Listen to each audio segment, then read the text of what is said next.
मुंबईतनं बातमी आहे। नेव्हिल डिसूजा मैदानाचं प्रदर्शन केंद्र बनवण्याच्या मनपाच्या निर्णयाच्या विरोधामध्ये ठाकरेंची शिवसेना रविवारी आंदोलन करणार आहे।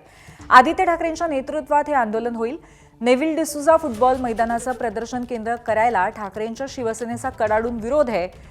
आज आदित्य ठाकरेंनी एकूणच मुंबईतल्या मैदानांचा मुद्दा हाती घेत अंधेरी स्पोर्ट्स कॉम्प्लेक्स येथे पाहणी केली। मुख्यमंत्री अंधेरीचा हा प्लॉट आणि आणखीन 2 प्लॉट भाजपच्या एका आमदाराला भेट देत आहेत असा आरोप आदित्य ठाकरेंनी केला। मुख्यमंत्री जोवर हे थांबवत नाहीत तोवर आम्ही रस्त्यात उतरून आंदोलन करू असंही ठाकरे म्हणाले। मुख्यमंत्री हा भूखंडाचा घोटाळा थांबवत नाहीत तोपर्यंत आम्ही याचा विरोध मुंबईकर म्हणून करू।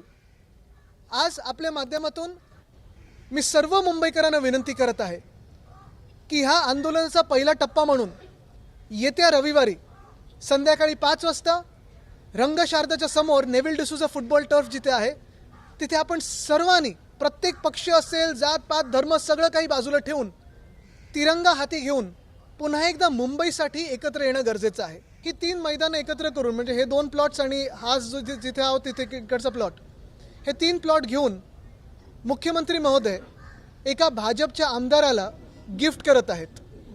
तसं पाहायला गेलं तर हा प्लॉट 10 वर्षापूर्वी 550 कोटी याची व्हॅल्यू होती।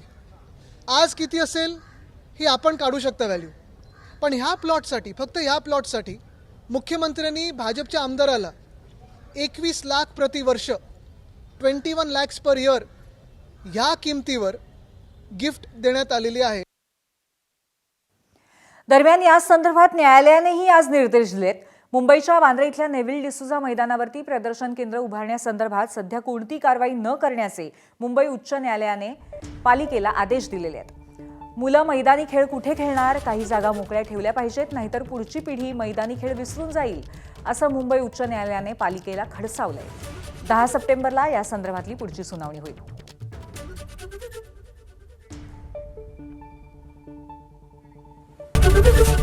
एबीपी माझा, उघडा डोळे बघा नीट।